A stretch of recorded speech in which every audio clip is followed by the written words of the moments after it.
BLACKPINK is experiencing a viral resurgence due to their Deadline World Tour and a new group single, Jump. Individually, Rose is arguably the most viral soloist right now. Her collaboration with Bruno Mars, Aptic Charts, and her track Toxic Till the End have dominated global TikTok and Billboard charts throughout late 2025 and early 2026. This is the story of 4 young women who went from K-pop trainees to the biggest girl group on the planet.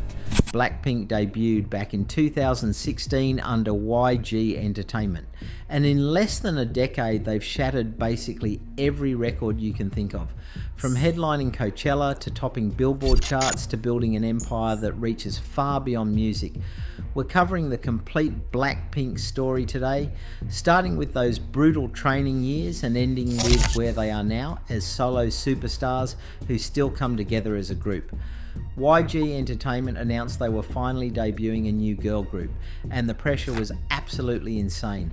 Their previous girl group, 2NE1, had debuted back in 2009 and become total legends, which meant YG went nearly 7 years without launching another one. Everyone wondered if they could actually pull this off again. August 8, 2016 brought the answer when BLACKPINK burst onto the scene with a single album called Square One. But what made their debut different was dropping 2 title tracks at the same time instead of pushing just one song. Boombaya came in loud and explosive with this massive in-your-face confidence, while Whistle took the complete opposite approach with minimalist and sultry vibes that felt almost hypnotic. This whole light and dark thing became their signature move right from the start. The numbers came in immediately. Whistle hit number 1 on Korean charts and got what's called a perfect all-kill, topping literally all the major real-time plus daily plus weekly charts at once, which no debut song had done in over 4 years. Boombaya dominated internationally and became the most watched debut music video by any K-pop group. Even the name BLACKPINK was intentional about mixing beauty, which people associate with pink, and strength, which black represents. The whole point was showing this group offered more than just visuals because they had real talent and charisma backing it up. But who were these 4 women who just changed the game? Jisoo was born Kim Jisoo on January 3rd, 1995 in South Korea. And as the oldest member, she became that steady and reliable presence. Growing up in Korea with a music-loving family that encouraged her to sing and dance set her on this path early. What's interesting about Jisoo getting to BLACKPINK is she auditioned for 2 major companies, both YG and SM Entertainment, before choosing YG in 2011 and training for 5 years. Before debuting, she was already showing up in content like Epic High's music video in 2014, commercials with Lee Min-ho, and ads with the boy group iKON, building that presence early. Jisoo serves as the lead vocalist in BLACKPINK with a voice that's really clear and steady, giving their songs this solid foundation.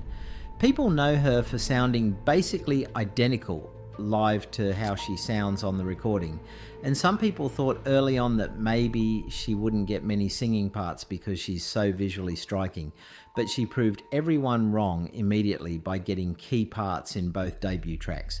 Jennie was born January 16th, 1996 in Seoul as an only child who moved to Auckland, New Zealand for school, which is where she learned English plus Korean plus Japanese. You can hear that unique accent when she speaks English.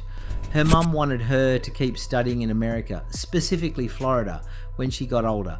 Jennie explained this in an interview once, saying that when she was around 14 or 15, her mum wanted her to move to Florida, and they even flew there to check out the school and see where she'd be living. Jennie had this realization though that she didn't want to live alone in Florida without knowing what she really wanted to do, so she told her mum, "Can I just come home and do something I'll actually enjoy for the rest of my life?" And her mum supported her. At 14, Jennie started taking singing and dancing lessons before eventually joining YG, where she trained for almost 6 years and earned the nickname Princess of YG during training. Before debut, she appeared in G-Dragon's music video and featured in Lee Hi's song Special. BLACKPINK's main rapper and lead vocalist role went to Jennie, whose rap style is smooth but powerful with really sharp pronunciation and super confident delivery. Her singing voice is soft and sweet with this airy quality though, and being able to flip between rapping and singing like that adds so much richness to their sound.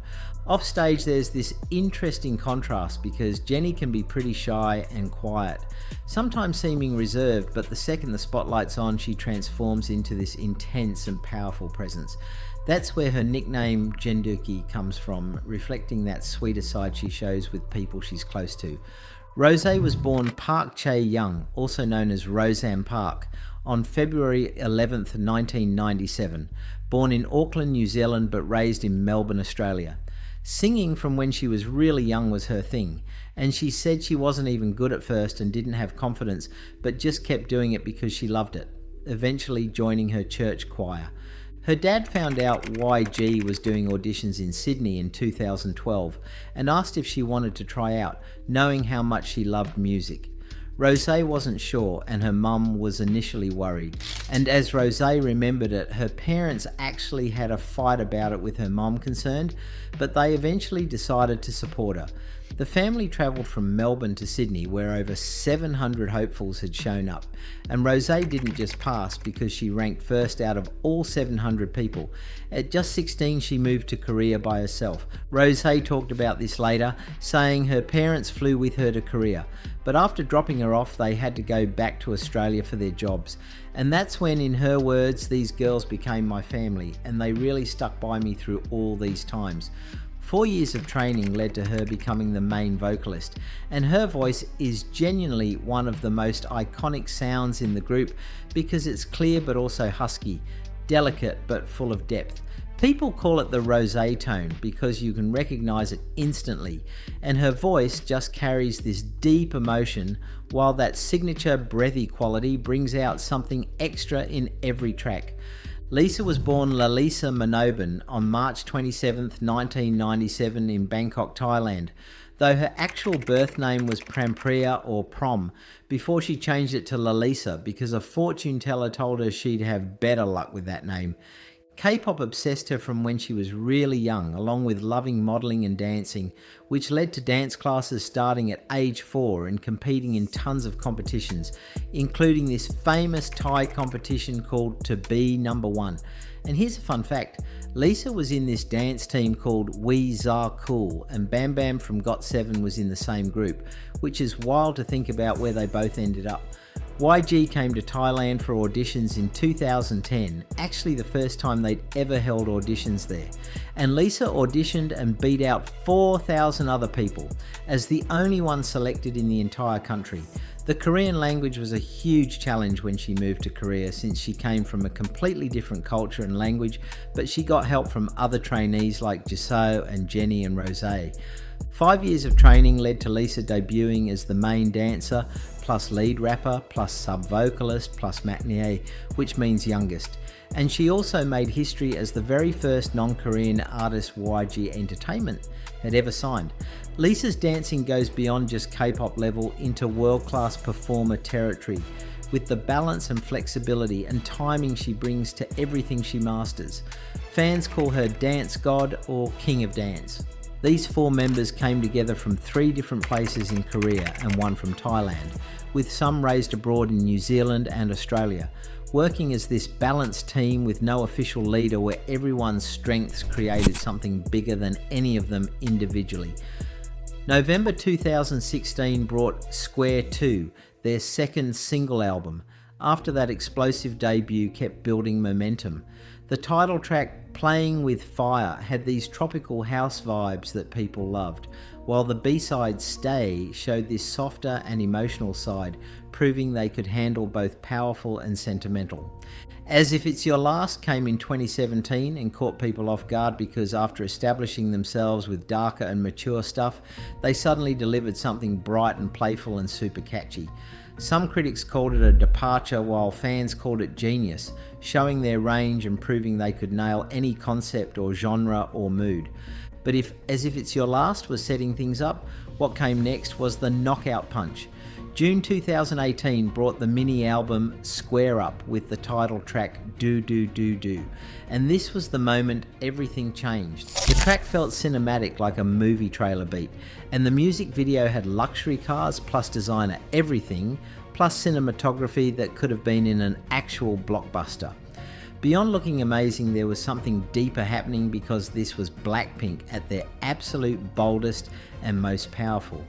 Insane numbers followed because the music video broke YouTube records and became the most watched video by any K-pop group, hitting #1 in multiple countries and charting on the Billboard Hot 100 as the first K-pop girl group to do that.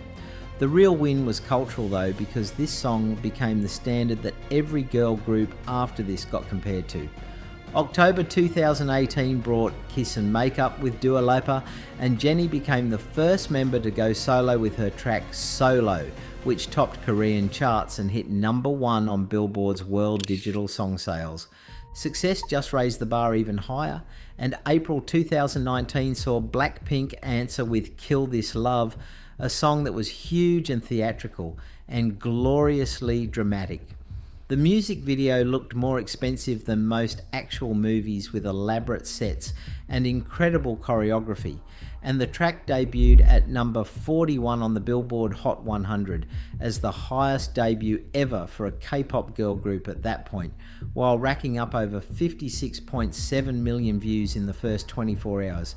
That same month they made history as the first K-pop girl group to perform at Coachella, and seeing tens of thousands of people singing along in Korean was just unforgettable. They'd also partnered with Interscope Records by then for full international expansion. 2020 hit and became their most ambitious year. June brought How You Like That, this powerful statement of their dominance that came out during the pandemic and became an anthem of resilience when everyone needed it. The records it broke were almost ridiculous, with most watched music video premiere in YouTube history, plus most views in 24 hours, plus multiple Guinness World Records. August brought Ice Cream with Selena Gomez peaking at number 13 on the Hot 100, and they'd also collaborated with Lady Gaga on Sour Candy from her album Chromatica back in April, which debuted at number 33 and gave BLACKPINK their first top 40 hit. The biggest moment came October 2nd, 2020, when BLACKPINK released their first full album, just called The Album. The title track, Lovesick Girls, was probably their most vulnerable moment, showing that softer side while keeping their signature strength. And the album also had Bet You Wanna with Cardi B. The album debuted at number 2 on the Billboard 200 and sold millions worldwide, becoming the first album by a K-pop girl group to sell over 1 million copies, which made BLACKPINK officially the first million-selling K-pop girl group. September 2022 brought their second full album, Born Pink, with the title track Shut Down, sampling this classical piece called La Campanella by Paganini and turning it into this sleek hip-hop track. The music video had these clever callbacks to older hits like Whistle and Boom Baya and Playing With Fire, connecting their whole journey. Born Pink was extraordinary because it sold over 2,141,000 copies in less than 2 days in Korea, and when it dropped, it debuted at number 1 on both the US Billboard 200 and UK Official Albums chart. First K-pop girl group ever to top the UK chart, and first Korean female group to hit number 1 on Billboard 200, they became the first girl group to top both the US and UK album charts at the same time, since Destiny's Child did it with Survivor. The sheer number of records BLACKPINK has broken is kind of insane when you actually list them out. YouTube saw them become the most subscribed music artist in September 2021 when they passed Justin Bieber and landed at around 90 million subscribers, while multiple videos including Do Do Do Do and Kill This Love crossed over 1 billion views each. Spotify records came when they were the first female group to pass 10 billion streams, earning a Guinness World Record for being the most streamed female group ever. Their tours have been equally historic, with the In Your Area tour from 2018 to 2020, hitting 36 shows in 26 cities across 17 countries and pulling in nearly 500,000 fans. The Born Pink tour from 2022 to 2023 reached a completely different level, though with 66 shows across more than 30 cities on 4 continents, performing for over 1.8 million fans, with some sources saying over 2.11 million, according to YG. That tour made over $330 million and became the highest grossing tour by any female group in history. And they were the first K-pop girl group to fill stadiums in the US. Awards kept stacking up with Song of Summer at the 2020 MTV Video Music Awards for How You Like That, making them the first Korean female act to win at the VMAs. 2022 brought them Best Metaverse Performance and Best K-pop at the VMAs. Beyond music, they got some really remarkable honours, like Time magazine naming them Entertainer of the Year in 2022, becoming climate ambassadors for the UN's COP26 campaign, and receiving honorary MBEs from King Charles III in 2023, which stands for Members of the Order of the British Empire. 2021 kicked off this new chapter where each member started exploring solo work, even though BLACKPINK's group success was undeniable. Rosé went first in March 2021 with her album R, which had On the Ground and Gone, and On the Ground debuted at number 70 on the Billboard Hot 100 as the first Korean female soloist to chart there. The song was introspective and acoustic driven, showing this completely different artistic side, and she became the first Korean female soloist to top the Billboard Global 200. Actually, she made history as the first K-pop artist to hit number 1 both solo and as a group member, and her music video became the fastest K-pop solo video to hit 100 million views, earning her 2 Guinness World Records from all this. Lisa went next in September 2021 with her album La Lisa, and the title track was bold and confident and totally Lisa's style, celebrating her Thai heritage and her whole journey.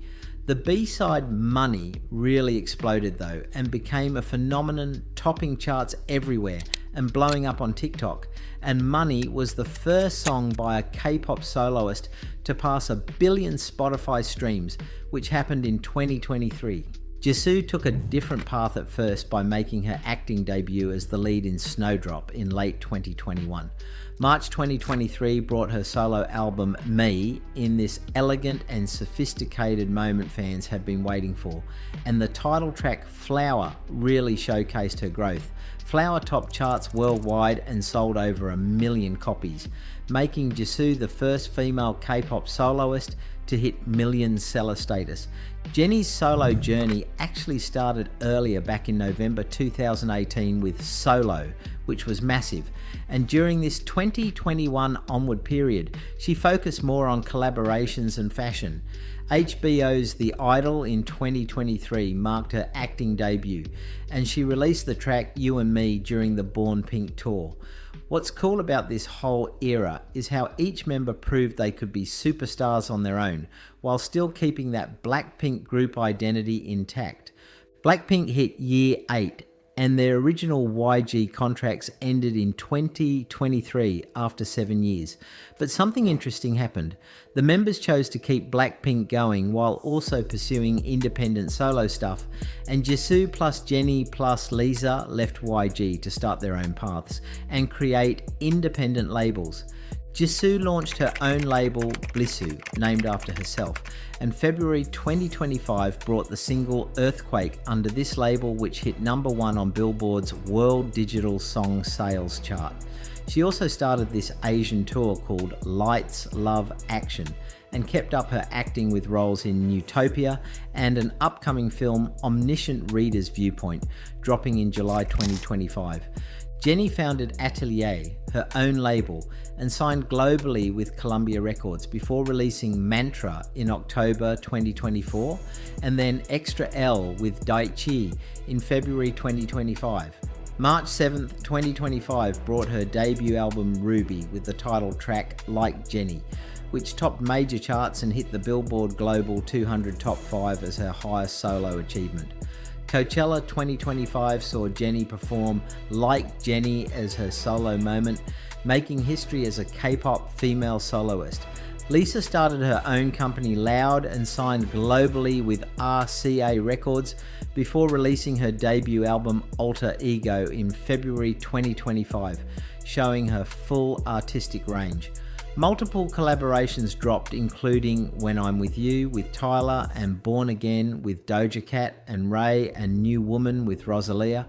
And March 2025 saw Lisa become the first K-pop artist to perform at the Oscars, the 97th Academy Awards, doing Live and Let Die as a James Bond tribute. April 2025 brought her first solo headlining performance at Coachella. Rosé joined the Black label, run by producer Teddy, who's worked with them forever, and December 2024 brought her debut full album, Rosé. The pre-release single, A PT with Bruno Mars, became this global phenomenon after dropping October 18th, 2024, and shooting to #1 on the Billboard Global 200, spending 36 weeks on the Billboard Hot 100, which is the longest run ever for any K-pop act. 12 weeks at #1 on the Global 200 and 19 weeks at #1 on the Billboard Global excluding US chart followed. And Rosé hit #3 on the Billboard 200 and #4 on the UK albums chart. 2025 saw Rosé listed in Time magazine's 100 most influential people in the Pioneers category as the only Korean person on that list. Late 2024 brought confirmation from YG Entertainment of what fans had been desperately hoping for, which was BLACKPINK returning with new music in 2025 as their first full group comeback in almost 3 years. June 6th, 2025 saw the music video shoot start, and then July brought their third world tour, Deadline, kicking off as their first ever full stadium tour. July 5th, 2025 at Goyang Stadium in South Korea marked the start, with plans to hit major stadiums across North America and Europe and Asia. That first show brought the premiere of their new single Jump performed live, and the performance reminded everyone why even 9 years after debut they're still unmatched. New groups still cite them as influences, while industry people still measure success against what BLACKPINK's done, and their impact is basically the standard for what global K-pop success looks like.